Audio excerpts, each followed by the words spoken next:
Mystery and crime writers, you're scared. Like, take a risk. You're dreaming all over the place. You've got so many options, and you're not taking any action. You're keeping all of your ideas inside. You're not talking to anybody. And there's a feeling of like you feel like it's hopeless, but that's all on the inside because you're not talking to anybody about your idea, your project, whatever that is. So here are the cards, and I'll tell you how I got there. This is the Seven of Cups, which is all about choices and not knowing which one to choose. You have the Queen of Swords reversed. She's usually a get to the point woman, but you're kind of getting to the point on the inside. Now we have the Knight of Cups, and he's the ultimate romantic. You're romanticizing about this. You're kind of putting it out there, but you're not doing anything with it or talking to the appropriate people about this emotion. You also have the Page of Cups, which is someone who's learning where to place their emotions. So that could be a reasoning as to why you're keeping things on the inside and not sure where to place your emotions. But that is just something you need to keep in mind. Now, you also have the Knight of Swords reversed.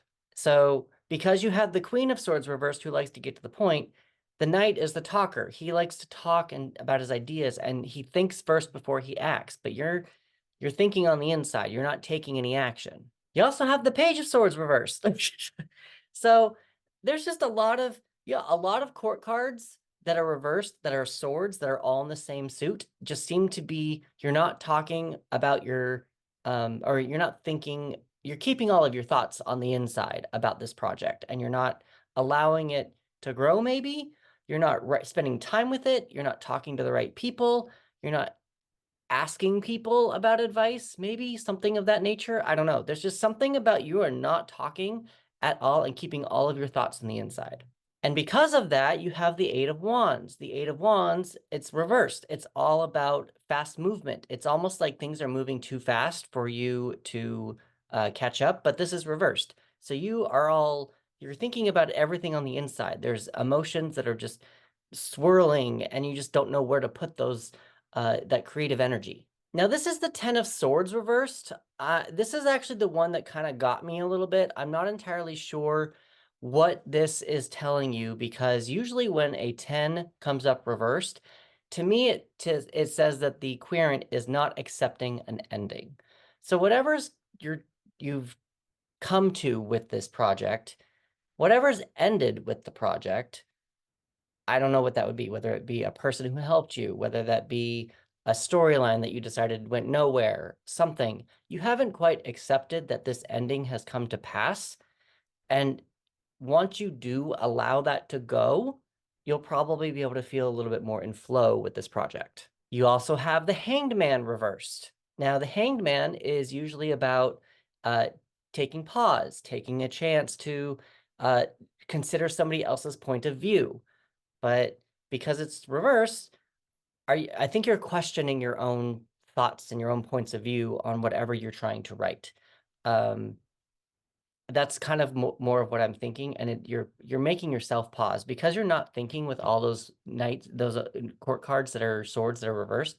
It just kind of feels like not you're pausing on the inside and not allowing yourself to grow. I mean, look at this. It's a cocoon. I mean, look, it's literally a cocoon.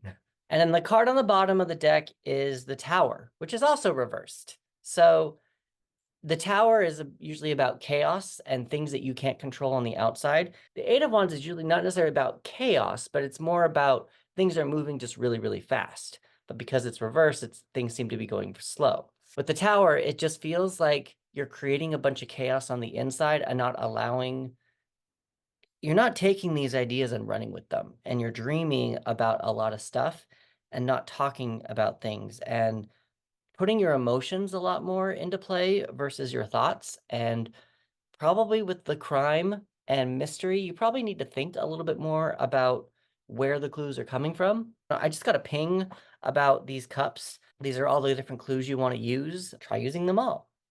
What I would do with it is, if these cups are different clues, what I would do is I would separate them out one at a time. Spend one day taking one clue and writing all of it through and seeing if it works.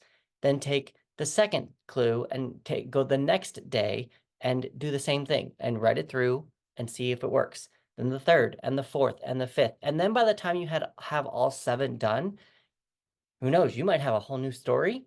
You might have 7 new clues for your main character to follow. Just try it and see what happens. That would be my suggestion. Numbers, you should probably pay attention to 7, 3, 2, 1, 2, 1, 8, 10, 12, and 16. If you add all those up, those equals 62, and 6 plus 2 equals 8, and 8 in the major arcana is the strength card. And strength is usually accepting our inner demon. It's a picture of someone who is usually in this deck, it's just a picture of a lion, but usually it's a woman kind of making friends with a lion. So the king of the jungle making friends with man, kind of a thing. So there's probably some anxieties that, ooh, I just got chills. There's probably some anxieties that you're not accepting, that you're not thinking all the way through. And that's probably, you might be blocking, because of all these reverse cards, you might be blocking thought processes as to how to process your way through those thoughts. You might be blocking that. There might be a bridge that you need to take in order to get through some of these thoughts that are preventing you from going forward and not seeing this ending of this 10 swords kind of a thing. Elementally wise, we've got earth, air, fire, and water. Air and water. Air is thoughts and communication, which obviously is very strong. Water is emotions, which is also very strong. And fire is there. Earth is your weakest link, the pentacles. It's your weakest, you're not grounded enough. But there's a caveat to this. Now, I'm gonna go back really fast. Air has 4, water has 4, and fire has 2. So that's 10. Because you're dreaming, I think I want you to keep dreaming, but mostly what I'm getting from these is you're not taking action. So with Earth, it's more like slowing down. And again, you have the Hanged Man, which is reversed. Don't slow down. Don't pause. Don't look at someone else's point of view. So what I'm going to advise you to do is pay attention to the planetary systems and the astrological signs that come with the Tower and the Hanged Man, because those are the 2 cards that came up. It's Mars, Pisces, and Neptune. Take a look at those. If you want to take a look at some of the Earth signs, that would be Taurus, Virgo, and Capricorn. I would highly recommend not taking their advice, though. Maybe go in the opposite direction of them, because it just feels like you're not taking enough action on these thoughts or taking action to process whatever you're not talking about. And that's what's preventing you or making you feel like there's chaos on the inside. The colors you might want to pay attention to are red and green. Red because this is your only fire card other than the Tower, which is interesting because the Tower is another fire card. But take a look at this red-orange situation. Try looking at that. And then the other color that I got, there was a green to this, a green tinge in here, if you can kind of see that. There's a little bit of green in there, and just kind of, that's what kind of really spoke out to me, like reached out. You can also kind of see the green in the Hanged Man a little bit. I do pull 3 extra cards. You've got Desire, so that kind of makes sense. Desire is what you're kind of dealing with. You're dreaming. You have a desire to write this story, but you're not taking any action toward it, and you're keeping it all inside. You're feeling everything, but you need to find a way to speak what you're feeling. You also have money.